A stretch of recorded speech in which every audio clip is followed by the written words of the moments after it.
Hello বন্ধুরা, চলে এলাম আরও একটা তাজা মাছের রেসিপি নিয়ে। আজকে আমার রান্নাঘর থেকে চলে এসছে সরপুঁটি মাছের ঝাল, আলু বেগুন বড়ি ধনেপাতা দিয়ে। কিন্তু শীতকালে কিন্তু খেতে দারুণ লাগে।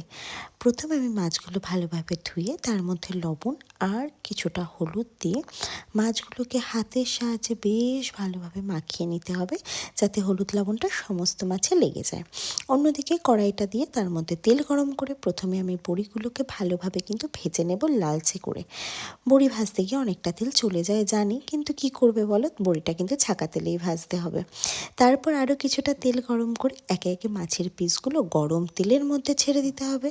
ছেড়ে দিয়ে ভালোভাবে কিন্তু মাছগুলোকে এপিট ওপিট করে নাড়াচাড়া করে ভেজে নিতে হবে। মাছগুলো যখন ভাজা হয়ে যাবে তখন একটা পাত্রে সাইড করে সরিয়ে রেখে দাও। তারপর চলে আসবে আমাদের পরের স্টেপ। আমি দেখো সমস্ত মাছগুলোকে ভালোভাবে ভেজে কিন্তু সাইড করে রেখে দিয়েছি। মাছ ভাজাটা কিন্তু বড় ঝক্কির কাজ এই মাছের ঝোল বানানোর জন্য। তারপর আরও একটু তেলের মধ্যে পরিমাণ মতো জিরা ফোড়ন দিয়ে লম্বা করে কেটে রাখা আলু দিয়ে দিয়েছি। আলু দেওয়ার পরে কি আবার ওই লবণ আর হলুদ দিয়ে ভালোভাবে মশলাটা আলুর সাথে মিশিয়ে নিয়ে টুকরো করে কেটে রাখা বেগুনটাও এবার এটার মধ্যে দিয়ে দিতে হবে।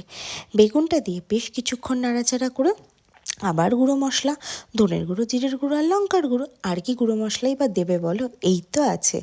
তারপর অল্প একটুখানি জল দিয়ে দিতে হবে যাতে মশলাটা পুরো না যায়।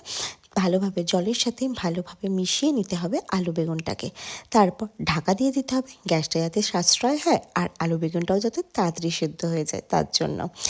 আলু বেগুন ভালোভাবে ফুটে উঠলে ওই ফুটন্ত ঝোলের মধ্যে দিয়ে দিতে হবে ভেজে রাখা মাছগুলো। মাছ দিয়ে দেওয়ার পরে আরও কিছুক্ষণ ঝোলটাকে ফুটিয়ে নিয়ে দেখো এইভাবে যখন তেল ছেড়ে আসবে তখন কিন্তু বুঝে নিতে হবে আমাদের রান্না প্রায় শেষ। গ্যাস বন্ধ করে আগে থেকে ভেজে রাখা বড়িগুলো দিয়ে দিতে হবে। গ্যাস বন্ধ করে বড়িটা না দিলে, যদি ঝোল দিয়ে আমি বড়িটা ফোটাই, বড়িটা কিন্তু পুরো নেতিয়ে যাবে, তাই এই জন্য এইভাবে দেওয়া। তারপর মাছগুলোকে নামিয়ে নিয়েছি। ওই যে দেখতে পাচ্ছ তো আমার সাইডে কিন্তু ধনেপাতা রাখা আছে, ওটাই কিন্তু রান্নার টেস্টটা পুরো দ্বিগুণ করে দেবে।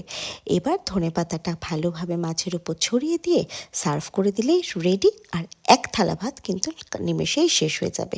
ভিডিওটা ভালো লাগলে চ্যানেলটাকে সাবস্ক্রাইব করো।